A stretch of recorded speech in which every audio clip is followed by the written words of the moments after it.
Hello, my name is Michele, and you're listening to Profit is a Choice. Joining me on the podcast today is Jack Tompkins of Pineapple Consulting. Jack and I met back in 2020, and we shared a love of numbers and metrics instantly. Jack and I began working together early in 2021 to bring visuals to my clients, and now we've joined forces to create Metrique Solutions, a software application for creative business owners to see their KPIs in a quick visual dashboard. Today, we're talking specifically about the power of seeing your financials all in one place at one time. Every day, empowered entrepreneurs are taking ownership of their company financial health and enjoying the rewards of reduced stress and more creativity. With my background as a financial software developer, owner of multiple businesses in the interior design industry, educator, and speaker, I coach women in the interior design industry to increase their profits, regain ownership of their bottom line, and to have fun again in their business. Welcome to Profit is a Choice. Hey, Jack, welcome to the podcast.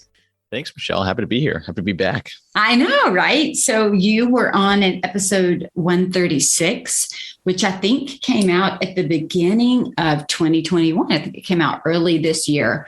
It's either early this year or late in 20. So everybody go back and listen to that episode if you haven't. Lots of good information there. But I'm bringing you on because you and I have worked together very closely for well over a year now, right? Well over a year in building the dashboard that we wish we had early on in our businesses, right? Right. And it's now available in the form of Metrique Solutions software. And I'm just so thrilled and so excited. And I wanted to just share a little bit with you and talk about kind of what happened and how it all came to be between the two of us. And then, of course, bringing other team members on board. But and then I want us to really talk about why a financial dashboard, specifically Metrique, but why a financial dashboard is so important. So you and I'm pretty sure that we did the podcast interview. I want to say it was around November of 2020. And I think it came out in January or February of 2021. But that sounds right. Yeah. When we ended that conversation, I said to you when I hit stop recording, Jack, can I hire you? I was like, immediately, all right, we're done. I want to hire you because I had been building spreadsheet after spreadsheet. I've been building them since I think probably 2009 and giving them to my clients. So I even have spreadsheets, Jack. I know you're not going to love to hear this on the podcast, but I even have spreadsheets you haven't seen yet. So I've got spreadsheets because that's the way my brain thinks for data. And which is why I think we loved our first podcast so much. Right. But I have all these spreadsheets and I was looking for a way to pull them all together to make something available more than just to the client base that I serve, but something that an entire industry or even cross industries could use because it's data. And you were so kind to go, yeah, let's do it. And tell me a little bit, so we started right after it was right before Christmas because we said we'll start in the beginning of the year. So we kicked off in January of 21 and started working because we launched it to my clients in one form in March of 21. Yep. That sounds right. What did you think when I showed you everything that I wanted you to analyze and build out for me? Honestly, it was kind of the perfect scenario. Because a lot of the data and the dashboards thing, if it's not something that you've had experience with, or it's not top of mind, there's a lot of those spreadsheet type activities that you do to then finally say, oh man, I need to pull this all together in a dashboard. So it was really cool for me because you have the mindset, you're very good at it, you're very strategic thinking, and you saw the next step of we need to put all this together and it in one sort of housing that you can just use as the center point of your business. And it was like the coolest project for me. It was a whole lot of fun. I mean, it's involved into this whole other company too. So it's been a really cool journey from start to finish. You know what I think was so fun is you certainly work on dashboards and outside of this industry with other people.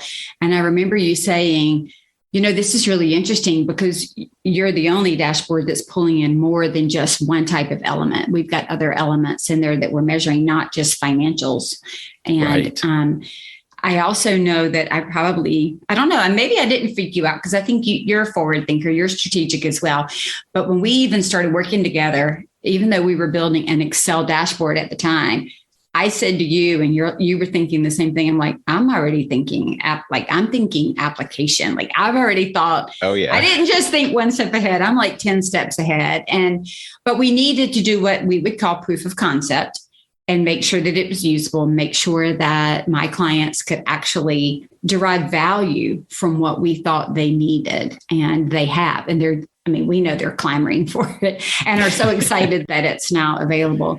And that part was just really fun to have somebody who could catch my vision. Because, we're designing software, we're designing solutions. It's no different than the people that we're serving that are designing homes and buildings and whatever.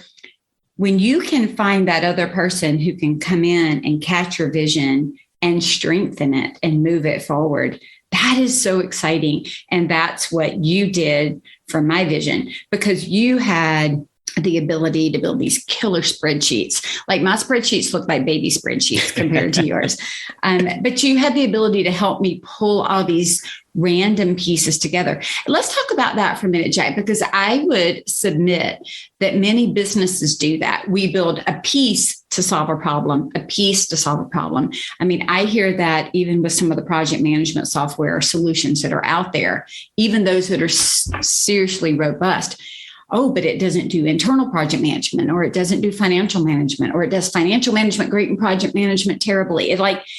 You can't solve everything with one solution, but you don't have to have 5,000 solutions to solve the problem. And sometimes that's what we do. We solve it, and then we forget where we solved it. So we go create another one, or we miss this one piece. So we go create the next one.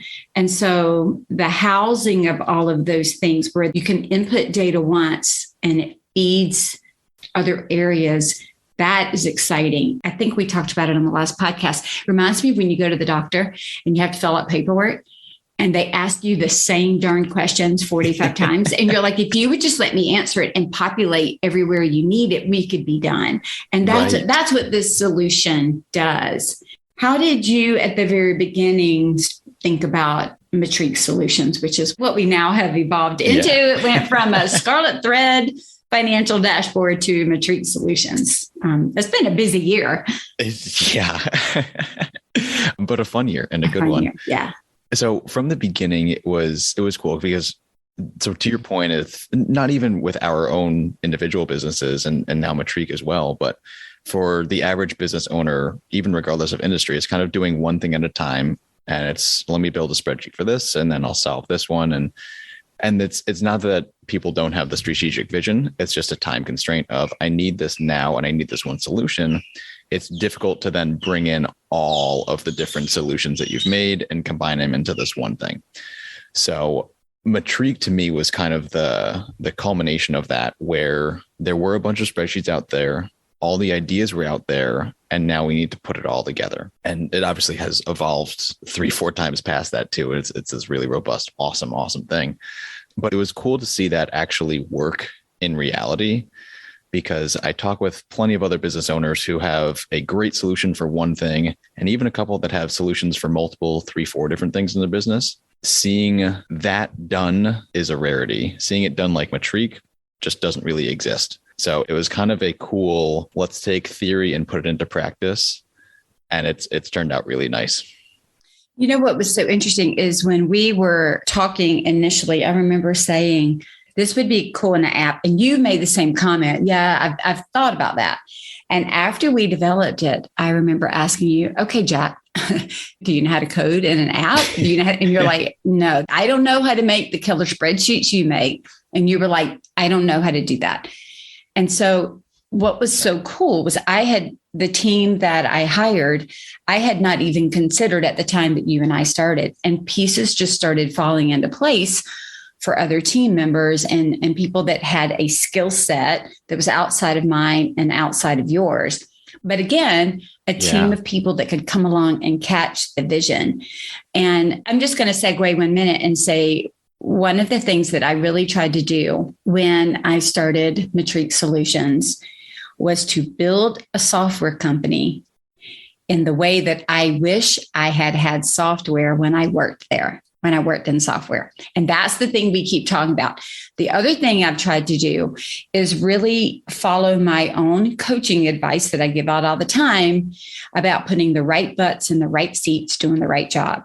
And so you know this, but you'll notice for people that if they were to look inside Metrique, everybody is doing a job that they already know how to do for the most part. Not that we're not being stretched, but our developer is developing. I hired somebody specifically for QA because they know how to write the test cases. They know how to document. They know how to keep track of that. I hired a project manager who knows how to project manage because he does that all the time. I hired somebody to write education and release notes because she works in that area to do education and release notes. I hired you to step into that as a business analyst and a subject matter expert because you'd already built the prototype and you're helping us refine that. And then I hired, another resource who works in the construction industry who can help us make sure we're thinking outside of just the interior of interior design, right? And so everybody knows their area, yet they all can stretch across. And so in other words, I didn't hire people and then say, now let me teach you how to write test plans. I hired somebody who was already expert at doing that. And what's been so cool about the team on Metrique, not only have they caught the vision, but they keep saying to me, what's so fun is that they're developing from scratch, but they're doing it within their wheelhouse for something that they're good at. And they're getting to create from the ground up. I think that's part of the exciting piece of all of it. Oh, it definitely is. Absolutely. And it's like we were just talking about with piecemeal spreadsheets, taking it all together. It's piecemeal employees, team members that have very specific specialties. And at the end of the day, like we're outside of Metrique and creating the software, we're consultants and we have we're really good at this. And so we're going to do this. Mine's dashboards, yours coaching. And for the pieces that we're not experts in, we bring in other experts. And that's just how our business works. And it's really cool to see that we started with, let's do it right. Let's do it the way that we wish it was done. And then we did it with the right experts, the right butts in the right seats, doing the right things. So moving past that a little bit, which again, for anybody who's all of our listeners here have, for the majority of them, they built their own companies. So they understand that excitement in the build. There's stress in the build. There's tension. When do I do it? When do I not do it? Do I put it out here? What's ready? What's not ready? What's most viable? What has to be done? There's all kinds of decision making that we're all doing all the time. But at the end of the day, the goal is to put out a product that everybody can hold their head high and be very proud of. And I believe that that's exactly what we have done with Metrique. But to your point, we got big plans. We're not done. I think my husband keeps going, Michele, you have got to quit putting things on the roadmap. And I'm like, but I'm telling you, these things are important. And so it's going to be fun to watch it continue to evolve. So I know we're all excited about that. It is. It's a fun battle between scope creep and awesome new ideas, right? And money. What do we prioritize and stuff. Nothing's for free. We know that, right?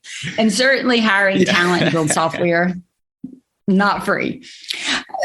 But even with that, so let's talk about some of the money aspects of Metrique. Let's talk about why it's so, and some of this may overlap, Jack, our last conversation. Totally cool with that. But what is it about visually seeing the data, pulling the pieces together that makes such an impact in our decision making? So it's sort of a seeing is believing type situation. And I know a lot of our audience is very visually oriented, being designers and kind of creative. And I'm kind of on the opposite end of the spectrum where I'm very data oriented and whatever side of the brain that is. However, when I see something like an income statement or a QuickBooks file or whatever it is, I'm happy to kind of parse through it and it's okay. When I actually see it in colors and graphs, it literally comes to life, right? And it kind of points out all these different insights that you don't really see from a black and white income statement in QuickBooks. So the biggest thing with seeing your numbers is you can understand them easier. They jump out to you. the big things that you need to focus on, they're in big, bold font with a noticeable color. The small things that you don't really need to pay attention day to day, they're probably not even on the dashboard. So it kind of gets rid of the clutter. It puts all of the relevant, important information in front of you in a very, very digestible way, where it's honestly, it's looking at a pretty picture. And that's what I joke what my dashboards are all the time, because it's kind of true. It's a pretty way to look at your numbers and therefore understand them really quickly and really easily. I'll say this too about the colors that we chose. We didn't just go out and randomly choose colors. I hired a branding company and talked to them about how we wanted to feel. Let's be honest here. Looking at numbers and financials can be overwhelming. It can be intimidating, can be scary. It can be stress inducing.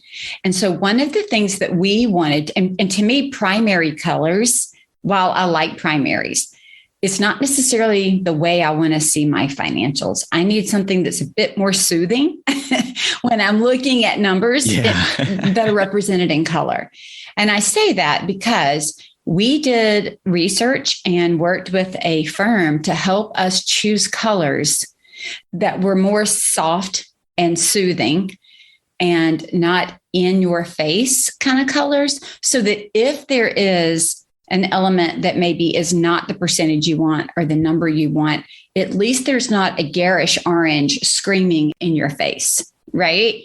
And I'm proud of that because we thought about more than just here's red, here's green. It was a deeper conversation about how we want people to feel when the numbers are good, when the numbers are bad, when they're trending up, when they're trending down. And as every designer knows, color impacts how we feel in a space, and it impacts what we see visually.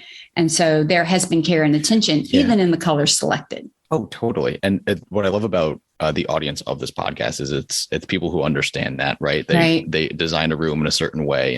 And we took that same approach when picking colors. And to your point, it's not strong primary in your face colors. It's also not the other end of the spectrum that's almost like muddy, right? It doesn't get to that. Right? It makes you depressed, even if the number's great, right? It's a very, very intentional, not even color selection, but color placement and what is next to what. Yes. And it all I don't know. This is the way I feel when I look at it. It's almost like looking at your income statement with a huge, deep breath of, here it is. I get it. And it's kind of that nice, to your point, soothing, calming feeling. Right. Because one of my things with helping, I've been on this journey to help business owners understand their financials, because we can make decisions when we understand them. I have worked with business owners that are in that 0 to 100,000, that first 6 figures of revenue, that don't understand their numbers. And I have designers and builders calling me at 3, 4, and 5 million of income who still don't have a firm grasp of their numbers.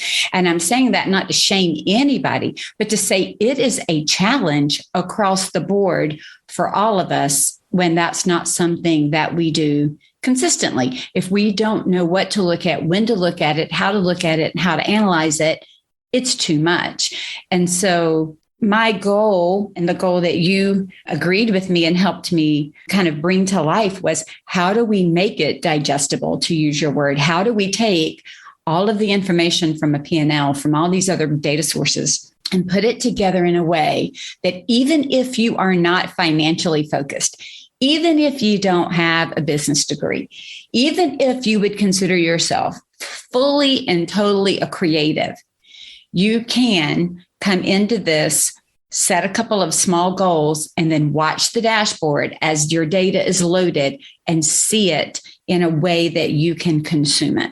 Yeah, it's looking at a pretty picture that happens to be a whole lot of really good, valuable decision-driving data that sounds like something that most people, even the folks who love finances and data, it's still stuff that kind of gets put on the back burner.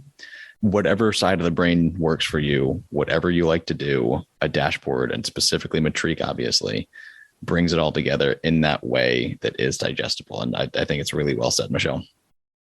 You know, what's so interesting about Metrique Solutions and the solving of the problem that we have done, or problems, there are multiples, business problems, is that when you go there, I love, and this is what I say all the time, you can slice and dice your data more than one way. So, for example, if you're at a football stadium and there is a game on the field, if I am on one side and you're on the other side, we're both watching the game, but our view is completely different.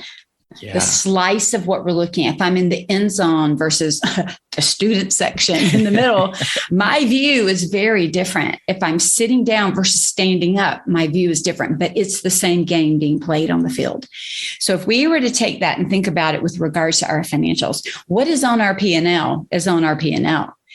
And what Metrique Solutions does is it slices and dices that data in a multitude of ways so that when you go to that dashboard, it is effectively you moving around and watching the game from a different perspective so that you can use that information to make a decision in a particular area without being bombarded with all of the data from somewhere else. It actually even does the math for you. So if we're trying to go, what is the percentage of this to this? Metrique already has those things.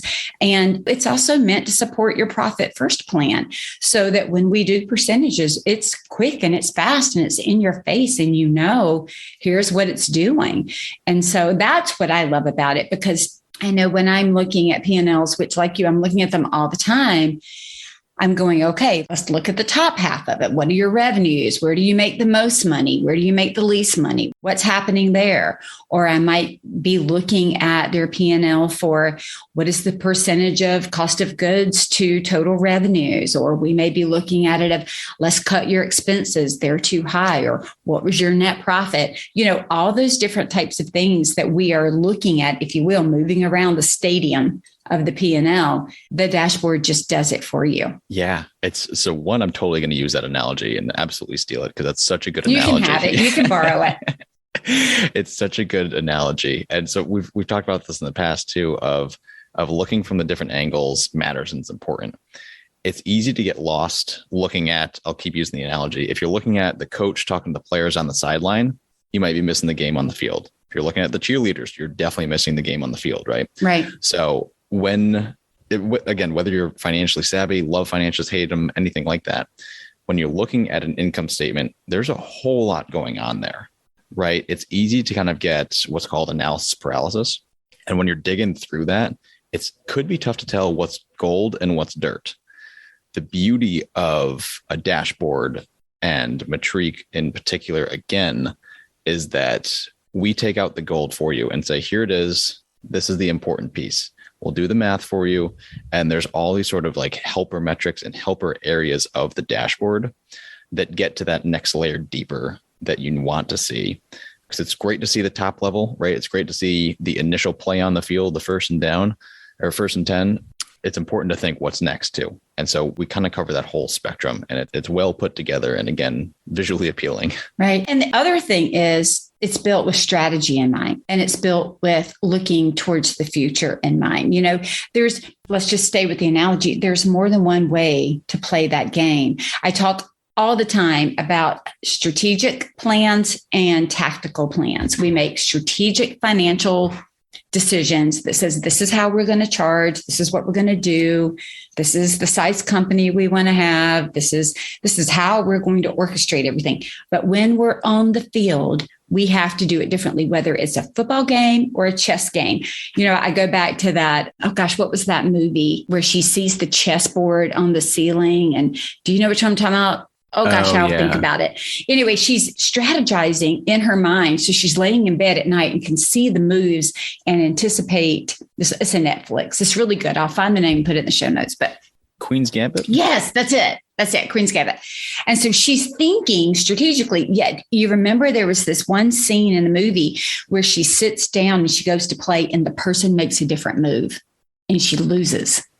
And then she comes back to her friends and they sit up and help her strategize what her move prior to that should have been to keep that move from being even viable on the board. Right. So there's a strategy, but tactically when she was at that table, it's different. And then towards the end, that same game comes up. She rematches, she plays, she wins. Sorry for the spoilers, everybody, but that's what happens because she reworked her strategy. Well, the same darn thing is true in our business. We can set a strategy and tactically when we get there with that client or we're doing something on paper, it looks differently. And what Metrique also allows you to do is to set up an aggressive budget and a conservative budget, one that says at the baseline, this is what I need to stay sustainable, to be in business, to cover all of my expenses. And then you can have that high reach budget that you're monitoring to. So what's so cool about Metrique is every month you can run your numbers and it will immediately tell you where you are to both budgets without you having to go figure it out. Am I up? Am I down? There are arrows. It shows you. And I think that's important because internally with my direct clients that I coach, we try to set, here's the conservative budget and here's our aggressive. And Jack, this last year in 2021, it has been, I've reached my stretch budget. I've reached my aggressive budget. And I think not only is it because they worked super hard, but I think it's because they identified it and they tried to reach it. And there is something about setting that type of a goal, whether it's financial or otherwise, writing it down, having it in front of you and measuring to it. Yes, definitely. I was just going to say that too. The best way to achieve a goal is to write it down and look at it with some sort of frequency, right? So every time you upload your new numbers into Metrique, you see that goal again and you go, whoa, I actually hit it. And whoa, I hit the stretch one or the aggressive one too. And it's, to your point, it kind of does the math for you and you get to see that trend and see where you are to budget. And it's very effective in hitting budgets because setting a budget is one thing and it's great. And there's a whole lot of detail that we could dive into for that. Reaching a budget is another thing. Step number one, put it on paper or in a really cool web app. Yeah, a really cool web app. Yeah. Let's talk for a second about how long it takes to actually input and do the work in Metrique, because some people could easily go, oh my gosh, I don't have time for one more application. I don't have time for one more thing. What is this going to take for me to get it set up? And it actually is, well, to me, I'm going to think it's simple to set up because, because I've been working in it for a year now, but it really is not super difficult. You set up a company. You can set up roles for your employees. You set up a budget, which you actually can load prior years from QuickBooks and some other programs that we're working with right now and putting out there. But you can load past year's data, use that data to create your new budget, go in and update it.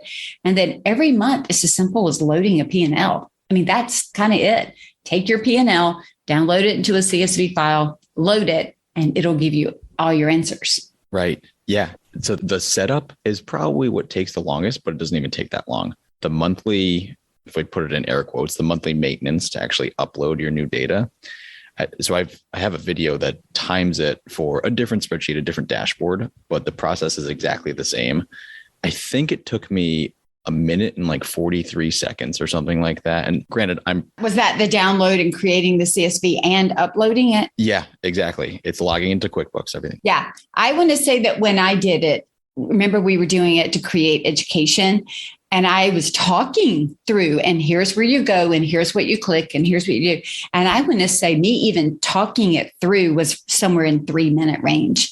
It doesn't take long at all. I want to say this that's so interesting.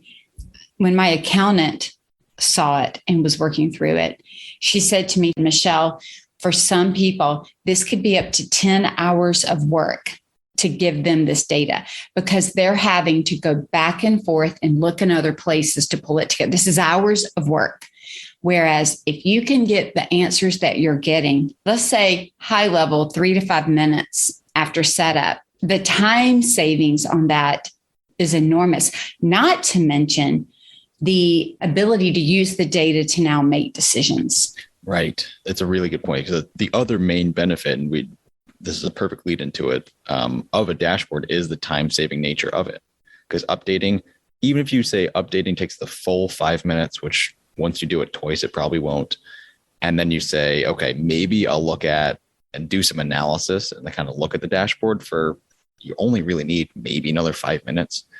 you're talking a whole 10-minute process to give you that much information. Whereas I've worked with clients in the past, and very similar to your story with your accountant, it's 4 hours per week just to wrangle everything together.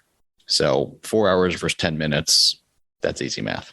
I'm taking the 10 minutes every time. And I'm going to go spend the extra 3 hours and 50 minutes doing something else. Right. And consider even the cost of that, not just in time, but in money. If you're paying a bookkeeper, an accountant, an employee, an ops manager, somebody to go sit and pull that data together in that same way. I mean, even if they love numbers, that it's got to be a little bit of a chore each month. We hear our clients talk about how difficult it is to have to sit down and go through the billing process every month. Even though there's joy on the other side of getting paid, that billing process can be painful. And I think this type of process can be painful. And I'll say this too, it's the type of process that when you're pushed goes to the back burner. Yes. And the beauty of this is in 3 to 5 minutes, it can be on the front. Right. It can be at the front all the time, not an afterthought, not a if we have time or I wish I could. It's we're 3 to 5 minutes. Let me see it. Yep. Because everybody's got 3 to 5 minutes to look at it. Yep. Right. And to get it done. It's such a good point too, because it's one of those things where it's data, it's financials. Like I'll do it later. If you've got a big meeting coming up with a business coach or whoever, and you need to know your numbers, need to show your numbers, carve out 5 minutes beforehand. You can still grab a cup of coffee on the way to the meeting. Yeah. You know, what's also interesting about it is I think that when you've got individuals out there listening who think, I don't really know my financials, I don't understand them, this sounds exciting to me. It also gives you the ability to now stay on top of the bookkeeping. Yeah. And on top of whoever's doing your bookkeeping, because now you're going to want to see the latest data.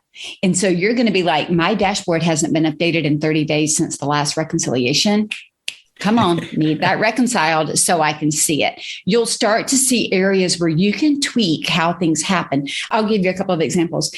I work with a lot of my clients when we first start to tweak. What is the date that you get your bank statement? Okay. What is the date that you get your credit cards? You can go in and ask for those things to be adjusted so that you can close the month clean. It doesn't have to be that everything's on the 15th of the month or the 3rd of the month or the 7th of the month. You can move things around.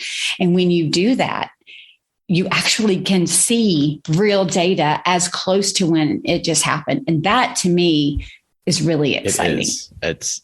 It's really, I actually didn't even know you could adjust those dates either. So that's pretty cool too. Yeah, we've gone in a couple of times with credit cards and asked them to go to the end of the month so that when we pay it, it covers the whole past month, as opposed to half month chunks where everything is, well, this is really part of October and part of November. This is all of October, all of November, all of December, and you can go in and adjust it. Same with bank statements. My bank statement got twisted one time and I called them and I said, every one of my bank statements ends at the end of the month. I want this one to do that too. And she said, fine, we'll adjust it. Easy enough. And that was it. Okay. Yeah. But if you don't know that you can ask for those things, then you won't have them. And so that's what's causing a lot of people to say, well, I never really know my financials. They're never really up to date in their mind because everything's crossing months. But the more you can clean up to be within the month, the better off you'll be. Yeah. It's a good point too, with like kind of getting excited to see what are the new numbers. It almost becomes like gamified. Like how'd I do this month? And you get to see your progress and stuff. You're competing against yourself and you're winning every month. Right. And that goes back to a book I'll throw out called The Great Game of Business. I use that book a lot in my coaching. And in The Great Game of Business, it talks about making these financial goals part of the game. Let your team, within reason, help them understand how the numbers flow and what things are. And you can use this to help you get ready for things like that. Totally. Yeah. It's a fun way to look at your numbers, honestly, because not only is it gamified, it's also the really good information. It looks good and all the stuff that we've already talked about. It becomes this part of your routine that really is, it's not just part of your routine. It's kind of the start of your routine of this is how I'm going to start my month. And then you go from there. I think about it as a confidence builder, a power builder in your toolbox, right? So all of a sudden, what felt like you wanted to run from or you didn't understand, all of a sudden your confidence is being built in that item and in that area, and you get it. And you can set those goals and then see yourself reaching them, your team reaching them, and know what's really within your grasp. and then know quickly, right? Not at the end of the year, oh, snap, that didn't work. You know all along so that you can do micro adjustments if needed instead of the huge macro adjustments that we sometimes have to do at the end because we weren't watching. Right. You get to touch base. You can even go mid-month. Like you can touch base as many times as you want. And it's nothing against the gut instinct, right? It's just data helps, right? It's right. You can be completely right with your gut instinct. You can be completely profitable while using a dashboard. Right. We always say you can trust your gut, but you really need to back it up with empirical data. Yep. And the more you do that, the more you actually will go back and trust your gut. Yeah. Right. Right. Again, it becomes confidence. So, well, Jack, thank you so much for just having the conversation about how the dashboard was created and kind of the fun and also the power of being able to see these things visually. We're going to have a couple more podcast episodes coming up where we talk about some different aspects of Metrique Solutions. But I really appreciate you being a part of it from the beginning, being a part of it at the next step of the beginning, and as we move into the future to continue to solve the problems for small businesses and primarily certainly in the interior design industry, but small businesses everywhere that really need to understand their numbers in bits and pieces in digestible ways. So totally. It's been my absolute pleasure to be a part of the journey. So thank you for having me on again. You're welcome. Talk soon. Thanks, Jack, for joining me in this conversation. There is more to come, and I am delighted to share it with all of you. If you want to know what's happening and what's coming, check out www.metriquesolutions.com and follow us on Instagram and Facebook at Metrique Solutions. You can also sign up for our launch information by going to the website. We are choosing to take our financials very seriously and to monitor to them visually because we all know that profit doesn't happen by accident. Profit is a Choice is proud to be part of the designnetwork.org, where you can discover more design media reaching creative listeners. Thanks for listening and stay creative and business minded.